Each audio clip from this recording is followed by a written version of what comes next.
Paz do Senhor, meu querido, minha querida, tudo bem com você? Que bom que está bem, que bom que está bem. Estamos aqui para dar continuidade ao nosso estudo Panorama Bíblico. E hoje estamos dando continuidade ao tema, né, que iniciamos na aula 46, e hoje na aula 47 estaremos dando continuidade ao tema a encarnação de Jesus. Amém? Gostaria que abrisse sua Bíblia comigo, né, tá? No livro de São Marcos, capítulo 3, versículo 21, tá? Enquanto você pega, vamos fazer uma breve oração, amém? Em nome de Jesus. Meu Deus e meu Pai, em nome de Jesus, eu te louvo, te agradeço, enalteço, Senhor, porque sei que o Senhor é bom, sabemos que o Senhor é maravilhoso, sabemos o que o Senhor tem feito pelas nossas vidas, sabemos o quanto o Senhor nos ama e queremos aproveitar esse momento e invocar o Teu Espírito para que Ele possa nos convencer a respeito dessa verdade que iremos falar hoje, para que o Teu Espírito possa cooperar conosco para guardarmos a Tua verdade no nosso coração. E pedimos ao Teu Espírito, nos ajude a colocar por prática, por obra, em nossas vidas, a viver a Tua palavra, em nome de Jesus. Nos ajude, Espírito Santo, em nome de Jesus. Amém, amém. Graças a Deus. Diz assim a palavra do Senhor. E quando os seus ouviram, saíram para prender, porque dizia, está fora de si. Amém? Graças a Deus. Queridos, nós estudamos na aula anterior que a única forma legal de Jesus entrar, né, nesse planeta, ou no planeta Terra, era pelo meio que todo homem se nascia, pela má forma que todo ser humano nascia, ou seja, por meio de uma mulher, como fruto de uma gravidez, né, de uma geração dentro de um útero de uma mulher, tá? Nós vimos também, né, que era fundamental, né, que Jesus nascesse para ele poder o quê? Tá? Se humanizar, para que acontecesse aquilo que o João diz no livro de João, capítulo 1, versículo 14. E o verbo se fez carne, ou seja, para que um corpo se materializasse sobre Jesus, né? E nós vimos também que a primeira profecia a respeito de Jesus Cristo, né, foi proferida pelos lábios sacrossantos do nosso Deus, Deus Pai. E ele estava falando com o diabo, com a serpente. E ele disse para a serpente: eu porei inimizade entre ti e a mulher, entre a tua semente e a semente da mulher, né? E esta te ferirá a cabeça, e tu ferirá o calcanhar. Então, quer dizer, Jesus é essa descendência, é a semente da mulher. Ele feriu a cabeça da serpente. Ele veio para ferir e feriu a cabeça de Satanás, né? É a semente porque foi, né, gerada, foi formada, né, por Deus dentro do útero dessa mulher, né? Que é a mãe do nosso Senhor Salvador, a mãe humana dele, né? Exatamente, tá? Jesus é a semente de Portão. Então, portanto, era necessário, né, o nascimento de Jesus. Nós vamos ver que quando Isaías profere a sua palavra ali no livro de Isaías, capítulo 9, versículo 6, um menino vos nasceu e um filho se vos deu, né? Claro, o menino nasceu de Maria, mas o filho foi dado por Deus para com um propósito, e o propósito de ser sacrificado na cruz. Por meio do sacrifício, ele ia comprar o quê? Toda tribo, toda raça, todas as nações, todos os povos, de todas as línguas, não é isso? Tá? Comprar para o Senhor. Foi a moeda pela qual, foi a forma pela qual, né, o mundo espiritual entendeu que seria o resgate, seria feito o resgate meu e seu, né? Fosse a maneira como nós fôssemos tirados da mão de Satanás, ok? Nós estudamos também, né, que Jesus Cristo, nos seus 3 anos de ministério, né, ele, quando iniciou com seus 30 anos, né, nós vemos que a priori o seu desejo, né, foi focalizar, né, enfatizar glorificar o Pai, né? O Pai que o enviou. Doravante, né, nesses 3 anos, né, do ministério de Jesus, a gente não vai ver ele mais fazer referência à mãe, tá? Nós vamos ver que em Marcos, capítulo 3, 21, que nós lemos aqui no início, Jesus, quando começa o seu ministério, né, o impacto é muito grande, muito milagre, muitos sinais, muito prodígio, pessoas libertas, coisas tremendas acontecendo, milagres jamais vistos acontecendo, a multidão afluía de todos os lados para que pudesse Jesus, né, tocá-lo, para que Jesus pudesse liberar uma palavra. E acontece que Jesus não tinha também nem tempo de comer, né? E aquela multidão. E a família, quando fica sabendo disso, ela procura ir, né, resgatar Jesus, buscar Jesus, prender Jesus, levar para casa. E porque ele dizia: Jesus não está bem, Jesus está fora de si. Né? Eles conheciam Jesus, sabia que era Jesus. E agora Jesus vem com a mensagem que ele é o Filho de Deus, que ele é o Filho de Deus. E nós vamos ver, né, que a preocupação dele é a glorificar o Pai, glorificar o Pai. Então Maria vai até aonde ele está. E a multidão afluía, era a multidão que estava cerca dele, ela não poderia acessar até ele. E de uma forma, ela consegue mandar um recado para ele, dizendo: olha, a sua mãe e os seus irmãos estão aí do lado de fora, esperando você, querendo conversar com o Senhor. Tá? Então Jesus vai dizer, vai responder a essas pessoas, essa pessoa, a esse mensageiro, né? Dizendo para ele: a minha mãe e os meus irmãos são esses, são aqueles, ou melhor, aqueles que ouvem a palavra do meu Pai e a obedecem. São aqueles que ouvem a palavra de Deus e obedecem, tá? Ele já não está ele não está menosprezando a família. Ele sabe que agora começou uma carreira, né? Quando do seu batismo para frente começou uma carreira do quê? Tá? Do Filho de Deus, né? Já não é o filho da Maria, é o Filho de Deus, não é o filho da Maria e de José. Ele começou o seu ministério e o seu ministério seria, né, justamente, né, a evidência, manifestação no mundo espiritual e físico que o Filho de Deus estava legalmente na face da terra, que Deus estava legalmente na face da terra, operando em favor dos homens. Amém? Nós vamos ver, né, que Jesus, quase chegando ao final do seu ministério, ele vai sair com seus discípulos, vai conversar com seus discípulos, né? Tá? No capítulo 12 de São João, do versículo 44 a seguir, né? Já falando com os seus discípulos, dizendo assim: e Jesus clamou e disse: quem crê em mim, né, crê não em mim, mas crê naquele que me enviou. E quem me vê a mim, vê aquele que me enviou. Eu sou a luz que vim ao mundo para que todo aquele que crê em mim não permaneça nas trevas. E se alguém ouvir as minhas palavras e não crê, eu não julgo, porque eu vim não para julgar o mundo, mas para salvar o mundo. Quem me rejeitar, a mim, não recebe e não receber as minhas palavras, já já tem que quem o julgue, a palavra que tenho pregado. E essa há de julgar no último dia, porque eu não tenho falado de mim mesmo, né? Mas do Pai que me enviou. Ele me deu o mandamento sobre o que hei de dizer, sobre o que hei de falar.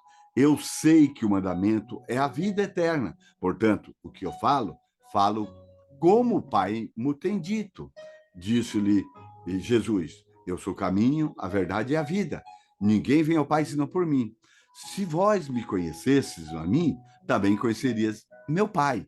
E já, desde agora, o conheceis. E tendo visto, e disse-lhe Filipe: Senhor, mostra-me o Pai, o que nos basta. E disse-lhe Jesus: estou contigo há tanto tempo e não tendes conhecido, Filipe? Quem me vê a mim, vê o Pai. E como disse tu, mostra o Pai. Não crê tu que eu estou no Pai e que o Pai está em mim? As palavras que eu vos digo, não as digo de mim mesmo, mas o Pai que está em mim. E quem faz essa obra? Crede em mim, né? Que eu estou no Pai e o Pai em mim. Crede, ao menos por causa das mesmas obras. Na verdade, eu vos digo que aquele que crê em mim também fará obras que eu faço e fará maiores do que essa, porque eu vou para meu Pai. E tudo quanto pedidos em meu nome, eu farei, para que o Pai seja glorificado no Filho. Se pedirem alguma coisa em meu nome, eu o farei. Coisa linda, né? Eu tenho falado nesses últimos anos, eu vim para falar o mandamento do Pai. O Pai tem me dito o que falar, né? O que dizer, tá? Então, falo como o Pai me tem dito, tá? Então, ele vem, agora está falando com os discípulos, né? Com os discípulos a esse respeito. Nós também estudamos, né, na aula passada que Jesus, no seu primeiro milagre, né, que ocorreu num casamento na aldeia, né, chamado Caná da Galileia, e esse milagre foi o testemunho, né, do antes e depois da vida de Jesus, tá? Dos 30 primeiros anos e dos 3 últimos anos, tá? Então, né, ele vai dar o fim a uma referência de vida, chamando O Menino não Nasceu. Foi os 30 primeiros anos, né? E dá o início, né? E dá referência aos 3 últimos anos, que é o Filho se nos deu, ou referência ao Filho de Deus. Quem que deu o Filho? Né? Foi Deus, não é isso? Tá? Então, o Filho se nos deu. Tá? E esse milagre foi justamente, né, o momento em que o mundo físico e espiritual percebeu, né, que iniciou, ou que já havia iniciado, né, porque iniciou justamente o ministério de Jesus no batismo, no final do batismo, né, da que o Espírito levou, mas visivelmente no mundo físico e espiritual, né, ocorreu nesse milagre. Foi ali que iniciou a carreira do Filho de Deus, né? Iniciou visivelmente o ministério terreno de Deus na terra por meio de Jesus Cristo, porque Jesus Cristo é Deus, né? Mas ele operou como homem nessa terra, né? É um Deus que se fez homem, tá? Bem, desde esse dia em diante, Jesus vai estar apresentando-se como o Messias prometido a Israel, né? Aquilo que os profetas falaram, né? E ele vai estar se apresentando como, né? É, é, o resultado das profecias do Antigo Testamento. E ele vai chegar, né? Você vê que ele vai iniciar o seu ministério. A primeira frase que ele vai dizer é chamando o povo para o quê? Para o arrependimento e apresentando o quê? Oferecendo para o povo que é um reino. Né? Arrependei-vos e convertei-vos, porque é chegado o reino de Deus na terra. Mateus capítulo 4, versículo 17. Né? Então ele vai estar oferecendo o reino de Deus. Né? Tá? Jesus vai estar provando que ele é o Messias. Né? Jesus vai estar aí justamente provando, né? Através de sinais, através de milagres, através de prodígios, né? Que ele vai estar fazendo, né? E repetindo vários milagres, vários sinais, tá? Ele vai estar mostrando a diferença do filho que nasceu para o filho de Deus. Tá? Entendeu? Do filho que nasceu para o filho de Deus. Vai estar confirmando o seu ministério, sabe? Veja bem, em Lucas capítulo 11, no versículo 27, né, ainda enfatizando que Jesus, desses 3 anos de ministério, ele vai glorificar o Pai, enfatizar o Pai e não vai fazer referência a Maria, né? No capítulo 11 de São Lucas, no versículo 27, nós vamos ver, né, que uma pessoa no meio da multidão vai dizer assim, tá? Bem-aventurada o ventre que trouxe, e o peito em que mamaste. Jesus vai responder para essa pessoa, antes bem-aventurado os que ouvem a palavra de meu Pai e a obedecem. Tá? Ele está dizendo, não, não, não. Não é Maria que é a bem-aventurada, porque eu nasci dela. Não, porque foi escolhida de pai. Não, não, não, não, não. Não, a bem-aventurada é aquele que ouve a minha palavra, ouve a palavra de Deus, ouve a palavra do meu pai e aguarda, a obedece, a assimila, coloca por prática, né? Nós vamos ver que a mãe humana de Jesus, ele deu uma referência, né, do maior mandamento bíblico, quando ele fala com os serventes no milagre de Caná de Galileia, no capítulo 2 de São João, né, no versículo 5, quando ele fala com os serventes, fazei tudo quanto ele vos disser, né? Aleluia. Né? Mas eu creio que hoje né? Quando Maria, se Maria pudesse, né, se manifestar, ver o que o diabo fez, né, com ela, ou com a imagem dela, não com ela, com a imagem dela, da pessoa dela, né? E o que ele fez por meio da religião, se tornou ela, né, em Santa Maria, a quarta pessoa da Trindade, né? E a oração tem que ser feita no nome da mãe para que o filho obedeça, né? Tá? Então, eu creio que se Maria pudesse ver hoje, ela ficaria muito triste, muito triste. E nós vemos que ele conseguiu fazer com Maria o que ele queria fazer com Moisés. Porque quando lá em Judas, quando Satanás lutava, né, com o arcanjo Miguel, por causa do corpo de Moisés, era justamente se ele conseguisse o corpo, quem que foi que tirou o povo do Egito não seria Deus, seria Moisés, porque ia nascer ali, né, o Salvador, o Salvador do povo que tirou do Egito. Foi Moisés e não Deus, né? Então, mas ele conseguiu fazer com Maria, né, na nossa história, por meio da religião, o que ele não conseguiu fazer com Moisés, graças a Deus, tá? Mas ainda que o diabo tenha feito isso, não muda a verdade de Deus, não muda quem é Maria e ela sabe quem ela é, tá? Porque no capítulo 2 de Lucas, no versículo 19, né, ela é enfática, tá? Que ela olhava tudo, porque ela recebeu a palavra do Senhor e tudo ela confirmava no teu coração. Ela sabia quem era ela sabia quem era Jesus, ela sabia o propósito de Jesus na face da terra, né? Porque Deus mandou uma mensagem, foi para ela, Deus falava com ela. Amém? Fato é que Jesus tinha que nascer, né, de uma mulher para se encarnar e a escolhida foi Maria, né? E esse fato é irrevogável, não tem como mudar. Nós também estudamos, querido, na aula passada sobre o processo da formação do corpo de Jesus, que foi através da união, né, da palavra, né, e do Espírito, tá? O anjo traz a palavra de Deus, o anjo Gabriel traz a palavra de Deus, né? Entrega para Maria. Maria tem uma dúvida, como que é que isso vai acontecer, porquanto eu não tenho deitado com nenhum homem? Ele disse, né? O Espírito de Deus, né? E a virtude do Senhor te cobrirá, né? E terás um filho, que será filho do Altíssimo. Então, olha, ela recebeu a palavra, o Espírito cobriu. Aí ela disse assim: que se cumpra em mim